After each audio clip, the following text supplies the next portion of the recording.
Hey everybody, what's up? This is Rada with HerdULiekSC, and today we're kinda winging it. I actually just went over to SC2 replay.com and grabbed the first replay I saw with 0 views, and hopefully we'll have to see if this is a good game or not.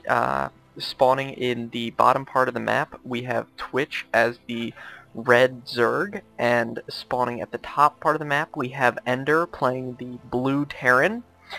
And this is on the map Blistering Sands. This is probably one of my favorite maps in StarCraft 2 right now. I feel like it's just a great map with a lot of different things on the map to pay attention to. Of course, we have these destructible rocks here, which are a great backdoor entrance for surprise attacks. So we'll probably see both players keeping a very close eye on this back wall, as this can be the difference between a win and a loss on this map.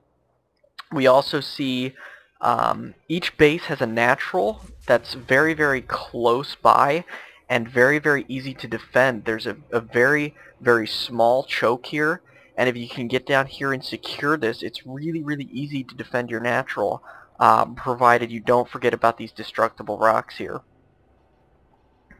And we do have, it appears that both players are playing a standard build. Just looking at the production tab, we do have a refinery and a barracks going down for the Terran player, an extractor and a spawning pool going down for the Zerg. So not a lot of deviation here so far. The Terran player is starting on his wall. We do have a fight here between this SCV and this drone. We'll have to see who wins this, and the SCV takes it. So yeah, definitely the Terran player is a little bit ahead right now. If we look at the units lost, we do see that the Zerg player has lost one drone already, and we see both players relatively low APM right now, but not a whole heck of a lot going on at the beginning of a game anyway. So if we go back to our production tab, we can see that the Zerg player is working on a couple of lings and a queen, and the Terran player is working on getting out an orbital command here. So let's go back to talking about the map a little bit here while these players get adjusted a little bit more and get their builds started up.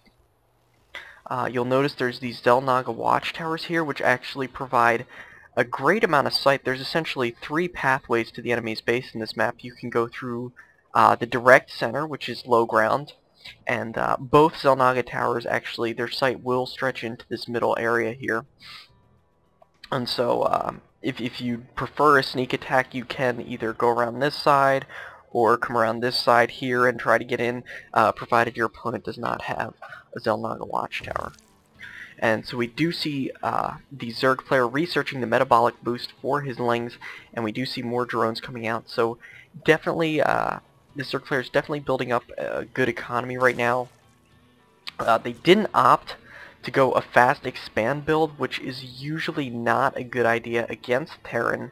It's very important that you outproduce, outmacro a Terran player as Zerg, or else you're going to be faced with a very difficult game. And so we don't see that expansion. I'm kind of curious as to what this Zerg player is going to do.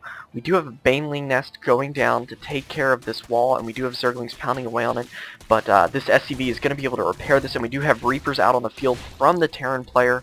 But the Zerg player was probably able to see that as his lings were attacking, so he knows he's going to have to be on the lookout for this Reaper, and it is going to move across the map and probably start harassing this Zerg player here.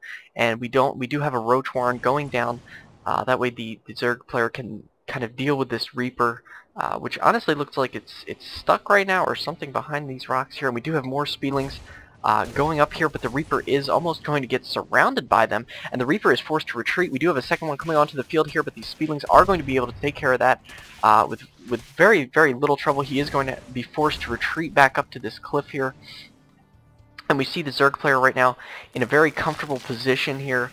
Outside, he's morphing in some Banelings, and the Terran player is continuing to produce Reapers. Not entirely sure this is a fantastic build against the Zerg player.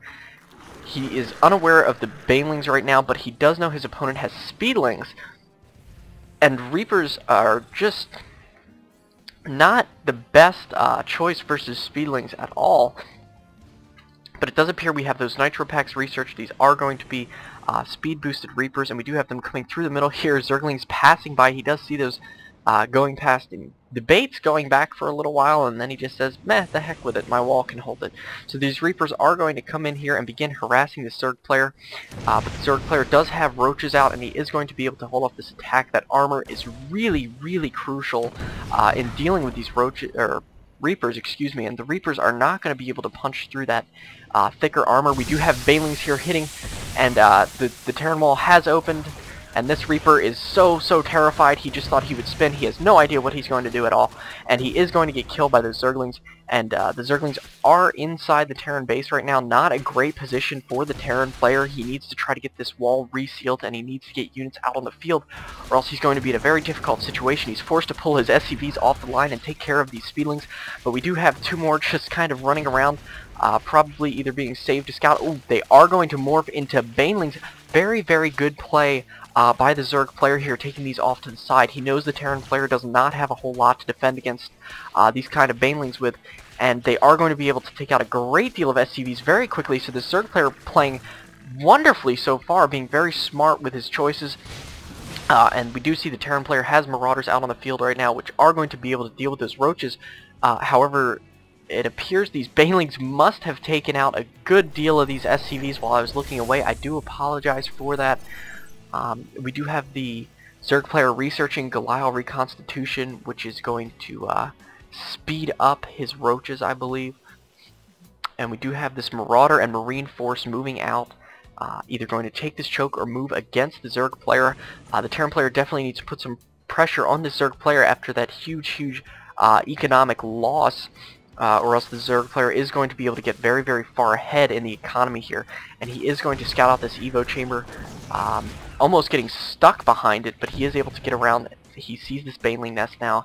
He's actually done a fantastic job of scouting out the Zerg base. If we look at what he can see, we can see the Reaper harass is giving him great scouting on this Zerg player, so he knows exactly what he's up against. And if we look here, we do see that he is moving his force to the front of the Zerg base. The Zerg moving his roaches and lings up to counter this. And we'll have to see what happens here. The Terran player does need to keep reinforcing this, if possible, to keep some pressure on the Zerg player, or maybe come back over here and take out this Overlord once he retreats to attempt to supply block him. But he isn't going to do that. He is going to push and try to take out the rest of these roaches. He has one Marine left, not a whole lot of health left, and the Zerg player is going to be able to defend against this relatively easily. He's fielding more roaches, and we do see armor being researched for the Zerg player, and 8 more lings coming out onto the field, 3 more roaches, with the Terran player just producing more and more Marauders and Marines. So this is a great back and forth game between these players. SC2 replayed did not lie to me when they said there was a lot of back and forth this game. Clearly we are seeing a lot of that, and we are going to see this Terran player fix this wall here, so the Zerg may have a little bit of trouble getting in, but he is going to morph those Zerglings into more Banelings, so he's going to be able to get through that wall very quickly. Hopefully this Terran player anticipates this and moves his forces up to the wall to attempt to snipe those before they hit the supply depots. Supply depots really are not the best wall against these Banelings, as they are going to fall relatively easily. And here we see the Banelings coming up. Are they going to do anything? They do hit the supply depot.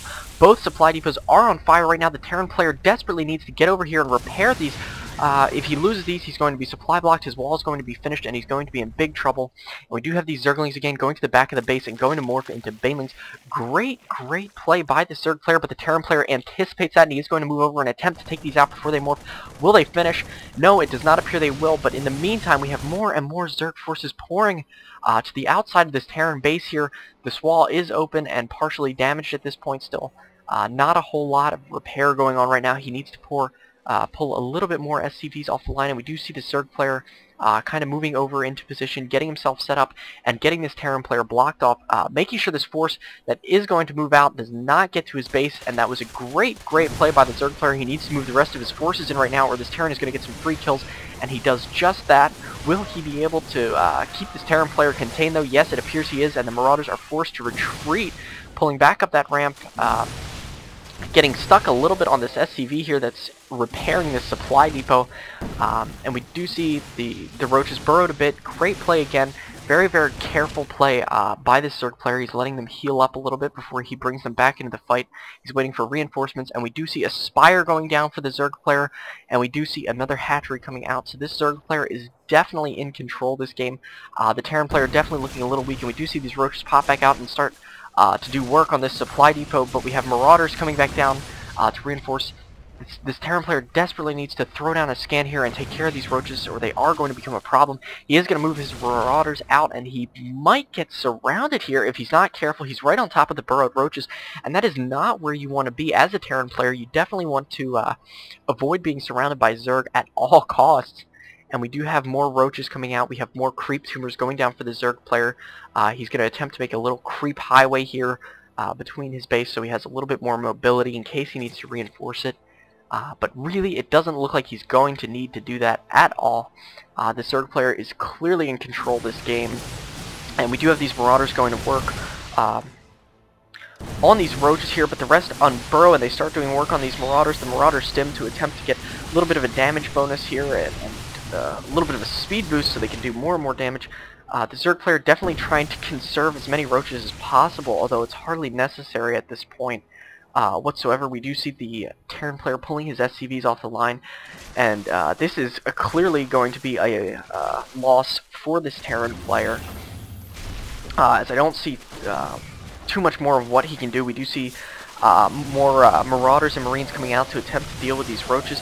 Are they going to do it? Yes, it does actually look like he is going to be able to hold off this attack just a little bit longer, but the Zerg player, very smart there, burrowing his roaches where the command center would ordinarily land, so he's definitely using his units as well as he possibly can, and we do have a scan finally going down, and these Marauders are going to be able to take out these burrowed roaches, and that's going to allow this Terran player to move his command center back into position and to start mining again. But the economic situation here for the Terran player is not good at all. If we check his income, he's at 0 right now. He has half the harvesters of his opponent, and that's definitely not a good position to be in as Terran. And we do see this small force moving out. Probably a last-ditch effort of this Terran player to deal with this Zerg. And if the Zerg isn't careful, he may be caught out of position here, and he might actually lose this hatchery. But we do see those Mutalisks here, which is going to present a huge, huge problem for this Terran player, as he only has 1 Marine in his composition. Definitely not the best composition for dealing with air units, but I don't think this Terran player knows these Mutalisks are on the field yet, and he is going to have to deal with that. These 2 Mutalisks coming in, very, very smart play by the Zerg player here, just sniping that out and getting rid of the danger.